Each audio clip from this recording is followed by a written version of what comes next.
Bible de Yehoshua Hamashia. Obadiah. Chapitre 1. La vision d'Obadiah. Ainsi parle Adonai Yahweh sur Édom, nous avons entendu une publication de la part de Yahweh, et un messager a été envoyé parmi les nations, levez-vous. Levons-nous contre ce peuple pour lui faire la guerre. Voici, je te rendrai petit parmi les nations, tu seras très méprisé. L'orgueil de ton cœur t'a séduit, toi qui habites dans les fentes des rochers, qui sont ta haute demeure, et qui dis en ton cœur, qui me renversera par terre. Quand tu élèverais ton nid comme l'aigle, et quand bien même tu le mettrais entre les étoiles, je te jetterai de là par terre, déclaration de Yahweh.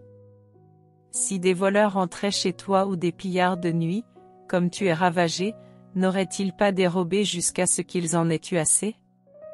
Si des vendangeurs venaient chez toi, ne laisseraient-ils pas des grappillages? Comment a été fouillé Ésav? Comment ses trésors cachés ont été découverts? Tous les hommes de ton alliance t'ont chassé jusqu'à la frontière. Les hommes qui étaient en paix avec toi t'ont trompé, ils t'ont vaincu. Ils se sont servis de ton pain comme d'un piège pour toi, par-dessous, il n'y a plus d'intelligence en lui. N'est-ce pas dans ce jour-là, déclaration de Yahweh, que je ferai périr les sages au milieu d'Édom, et l'intelligence de la montagne d'Ésav? Tes guerriers seront effrayés, t'aimant. Afin qu'ils soient tous retranchés de la montagne d'Ésav par le carnage.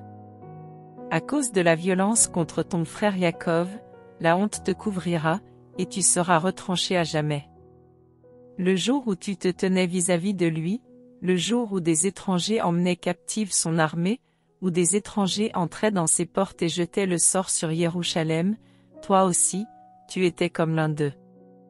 Tu n'avais pas à regarder le jour de ton frère, le jour de son désastre, ni te réjouir sur les fils de Yehuda, le jour où ils ont été détruits, ni ouvrir une grande bouche le jour de la détresse. N'entre pas dans la porte de mon peuple le jour de sa détresse. Ne regarde pas son malheur le jour de sa détresse. Ne te jette pas sur ses richesses le jour de sa détresse.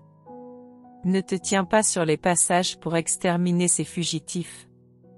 N'enferme pas ses survivants au jour de la détresse. Car le jour de Yahweh est proche pour toutes les nations. Et l'on te traitera comme tu as traité les autres, ta récompense retombera sur ta tête. Car comme vous avez bu sur la montagne de ma sainteté, ainsi toutes les nations boiront continuellement. Elles boiront, elles avaleront et elles seront comme si elles n'avaient jamais existé. Mais la délivrance sera sur la montagne de Sion, elle sera sainte, et la maison de Yaakov héritera de ses possessions. La maison de Yaakov deviendra un feu, et la maison de Yosef une flamme, mais la maison d'Ésav du chaume, qu'elles allumeront et dévoreront, et il n'y aura aucun survivant pour la maison d'Ésav, car Yahweh a parlé. Ceux du Midi hériteront de la montagne d'Ésav, et ceux de la plaine, les Philistins. Ils hériteront le champ d'Éphraïm, le champ de Samarie, et Benyamin, Galad.